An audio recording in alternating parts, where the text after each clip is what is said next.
ህወሓት በራያ አላማጣ ተኩስ ከፈተ። አሰብ ላይ የተቃጣው የግብጽ ሴራ። ሙጃትባ የአሜሪካን ስምምነት አጣጣሉት። ሰበር ዜና የተፈራው ሆነ። በሰሜን ኢትዮጵያ የሰላም ተስፋዎች በአንድ ጀንበር አከተሙ።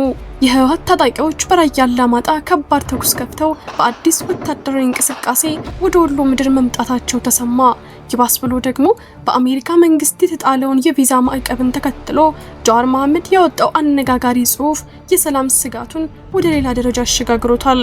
የጃዋርን የፕሮፓጋንዳ ስልትና የህወሓትን አደገኛ የጦርነት ዝግጅት በዛሬው ፕሮግራማችን በጥልቀት እንፈትሻለን። በሌላ በኩል በቀይ ባህር ላይ የተጋረጠው አዲስ የፖለቲካ ማዕበል፣ የግብጽና የኤርትራ የካይሮ ስምምነት የኢትዮጵያን የባህር በር ፍላጎት ወደ አደገኛ ምዕራፍ እየገፋው ይገኛል። በአሰብ ወደብ ላይ ግብጽ የምታደርገው የኢንቨስትመንት እንቅስቃሴ የቀጠናውን የኃይል ሚዛን የሚቀይር ብቻ ሳይሆን የጦርነት ነጋሪት የሚያስጎስም ስጋት ደቅኗል።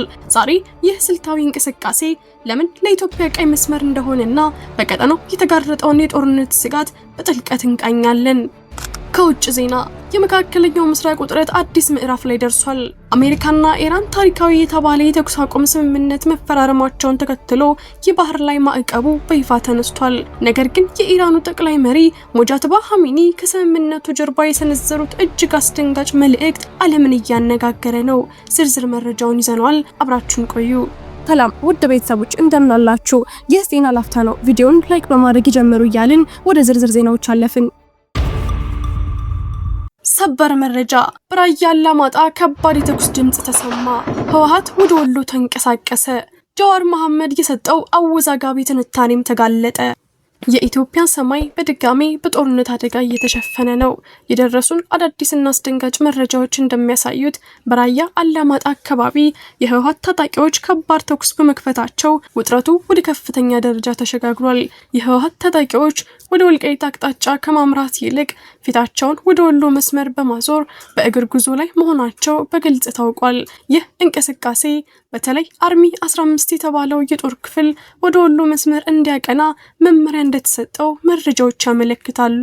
በተሽከርካሪ መጓዝ የሚያስከትለውን ስጋት ለመቀነስ ታቅዶ የተደረገው ይህ የጀርባ ጉዞ ግጭቱን ወደ ሁሉ አቅጣጫ ለመጠቅለል የተዘጋጀ ስትራቴጂካዊ እርምጃ መሆኑ ከፍተኛ ስጋት ፈጥሯል።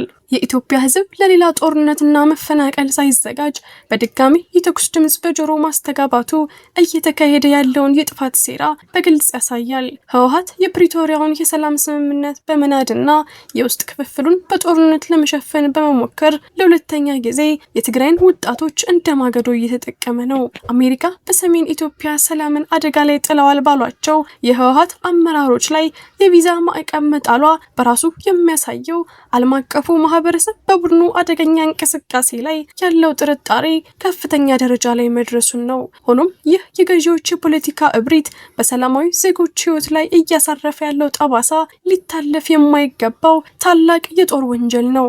በዚህም ጉዳይ ላይ ጃዋር መሐመድ የሰጠው ትንታኔ አሜሪካ የወሰደችው እርምጃ ግጭቱን ወደ ጦርነት ሊገፋፋው እንደሚችል በስጋት ይገልጻል።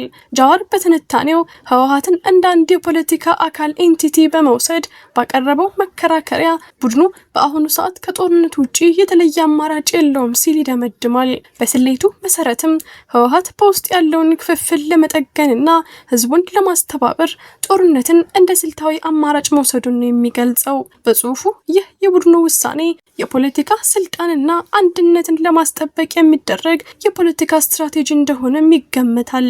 እንዲሁም ህወሓት በራሱ ፍላጎት ሳይሆን በሁኔታዎች የተገፋ መሆኑን ጭምር ለማሳየት ይሞክራል። በተጨማሪም ጃዋር የአሜሪካን የቪዛ ማዕቀብ ከቀጠናዊ የፖለቲካ ስምምነቶች ጋር ያገናኘዋል። በትንታኔው መሰረት ይህ እርምጃ አብይ አህመድ ከትራምፕና ከአልሲሲ ጋር በሚስጥር ያደረጉት የህዳሴውን ግድብ የመሸጥ ስምምነት ውጤት እንደሆነ ያትታል። በጽሁፉ ማዕቀቡ የተጣለው ይህንን ስምምነት ለማሳካት የሚደረግ ዲፕሎማሲያዊ አካሄድ መሆኑን ይጠቁማል። በዚህም መሰረት ጃዋር የአሜሪካን እርምጃ የፖለቲካ ሴራ አካል አድርጎ በማቅረብ የህወሓትን ወደ ጦርነት መግባት እንደ አስገዳጅ እርምጃና ለግድቡ የተሰጠ ምላሽ በማስመሰል የራሱን ትንታኔ ያቀርባል። እርሶም በዚህ መረጃ ላይ ያለውትን ማንኛውም ሀሳብና አስተያየት በኮሜንት ሴክሽን ላይ እንዲያጋሩን እየጋበዝን አሁን በቀጥታ ወደ ቀጣዩ ዜና እንለፍ። የግብጽ ስልታዊ እንቅስቃሴ በአሰብ ወደብ የቀይ ባህሩ ውጥረት ወደ አዲስ ምዕራፍ ተሸጋገረ። የቀይ ባህርን መተላለፊያ ለመቆጣጠር በሚደረገው የጂኦ ፖለቲካዊ ሽኩቻ ውስጥ ግብጽ የኤርትራን አሰብ ወደብ በማልማትና በማዘመን ረገድ ከፍተኛ ፍላጎት ማሳየቷ በኢትዮጵያና በቀጠናው ላይ ትልቅ የፖለቲካ ማዕበል መፍጠሩ ተሰማ። የኤርትራው ፕሬዝዳንት ኢሳያስ አፈወርቂ ከካይሮ ጉብኝት በኋላ የግብጽ መንግስት በአስመራ በኩል ያለውን የዲፕሎማሲ ግንኙነት በመጠቀም በአሰብ ወደብ ላይ ከፍተኛ የኢንቨስትመንት አሻራ ለማሳረፍ መዘጋጀቷ እየተነገረ ነው። በአፍሪካ ኢንተለጀንስ የወጣው ዘገባ እንደሚያሳየው ካይሮ የራሷን ኢንዱስትሪና ማኑፋክቸሪንግ አቅም በመጠቀም የዘመናት ታሪክ ባለው የአሰብ ወደብ መሰረተ ልማት ላይ ግዙፍ ፕሮጀክቶችን ለመጀመር እቅድ እንዳላት ይፋ ሆኗል። የግብጽ እርምጃ በአካባቢው የኃይል ሚዛንን ሊቀይር የሚችል ከፍተኛ ስልታዊ እንቅስቃሴ እንደሆነ ተንታኞች እየገለጹ ይገኛሉ። ይህ የግብጽ እንቅስቃሴ የኢትዮጵያን አቋም በቀጥታ የሚፈታተንና የጦርነት ነጋሪት የሚያስጎስም ሆኗል የሚሉ ወገኖች በአሰብ ወደብ ላይ የሚደረግ ማንኛውም አይነት የውጭ ሀገር ጣልቃ ገብነት ወይም ኢንቨስትመንት አደገኛ ውጤት እንደሚያስከትል በማስጠንቀቅ ላይ ናቸው።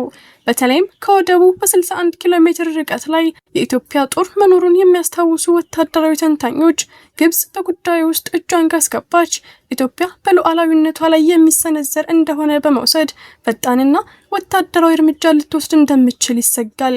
ይህ ሁኔታ ኢትዮጵያን በቀጥታ ከኤርትራ ጋር ወደ ለየለት ግጭት ሊያስገባ ይችላል የሚል ስጋት እየሰፋ የመጣ ሲሆን ግብጽ በቀይ ባህር ያላትን ተጽዕኖ ለማጠናከር የምታደርገው ጥረት በአፍሪካ ቀንድ ያለውን ቀድሞውኑ የተወሳሰበ የጸጥታ ሁኔታ የበለጠ ወደ አደገኛ አቅጣጫ እየገፋ መሆኑ በግልጽ እየታየ ነው።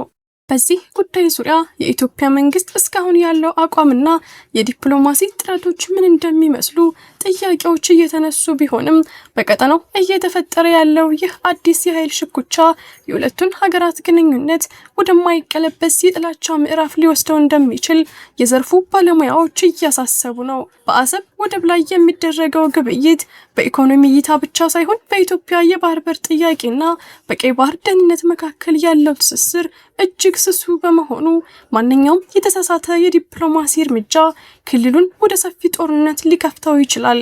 ታዲያ ግብጽ በአሰብ ላይ ያላትን ፍላጎት ለማሳካት የምትከተለው አካሄድ የሁለቱን ሀገራት ሰላም ይበልጥ ያናጋው ይሆን ወይስ ይህ የፖለቲካ ግፊት የኢትዮጵያና የኤርትራን ግንኙነት በሌላ መልክ ወደ መፍትሄ ይወስደው ይሆን? የዚህ ጥያቄ መልስ በአጭር ጊዜ ውስጥ የሚታይ ይሆናል። ቪዲዮአችንን ላይክ ማድረግ አይርሱ እያልን ወደ ውጭ ዜና አለፍን። የአሜሪካና የኢራን ፍጥጫ ተቀየረ። የባህር ማዕቀቡ ተነሳ። ጠቅላይ መሪው ግን መተቸት ጀመሩ። ዓለምን በጉጉት ሲያሳስብ የቆየው የአሜሪካና የኢራን ውጥረት አቅጣጫውን ቀይሯል። አሜሪካ ለረጅም ጊዜ በኢራን ላይ ጥላው የነበረውን የባህር መተላለፊያ ማዕቀብ በድንገት ማንሳቷ ተሰምቷል።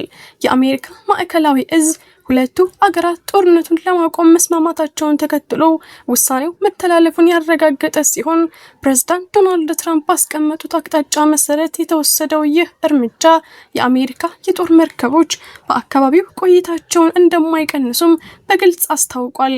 ይህ ስምምነት በኢራን ውስጥ ከፍተኛ መነጋገሪያ ሆኗል። የኢራን ጠቅላይ መሪ ሙጃትባ ኻሜኒ ስምምነቱን የፈቀዱት ፕሬዝዳንት ማሱድ ፔዜሽኪያን የኢራንን ብሔራዊ ጥቅም እንደሚያስጠብቁ ዋስትና ስለሰጧቸው ብቻ እንደሆነ ገልጸዋል። ጠቅላይ መሪው ስምምነቱ የተፈረመው ፕሬዝዳንት ትራምፕ ተስፋ በመቁረጣቸው ነው ሲሉ የገለጹ ሲሆን ስምምነት ላይ መድረስ ማለት የጠላትን አቋም መቀበል ማለት አይደለም በማለት የራሳቸውን የተለየ እይታ በይፋ አንጸባርቀዋል። በሌላ በኩል ፕሬዝዳንት ትራምፕ በማህበራዊ ሚዲያቸው በተኩስ አቁሙ መተግበር መደሰታቸውን ሲገልጹ በቅርቡ በአካል የሚካሄደው የሁለቱ መሪዎች ድርድር የጂኦ ፖለቲካዊውን ካርታ እንዴት እንደሚቀይር መላው ዓለም በጉጉት እየጠበቀው ይገኛል። ውድ የዜና ላፍታ ቤተሰቦች የሰዓቱ መረጃዎቻችን ያዳመጣችሁትን ይመስል ነበር። ስለተከታተላችሁን እያመሰገንን ቻናላችንን ሰብስክራይብ በማድረግ ቤተሰብ እንድትሆኑ እየጋበዝን በዚሁ ተሰናበትን። ጤና ይስጥልን።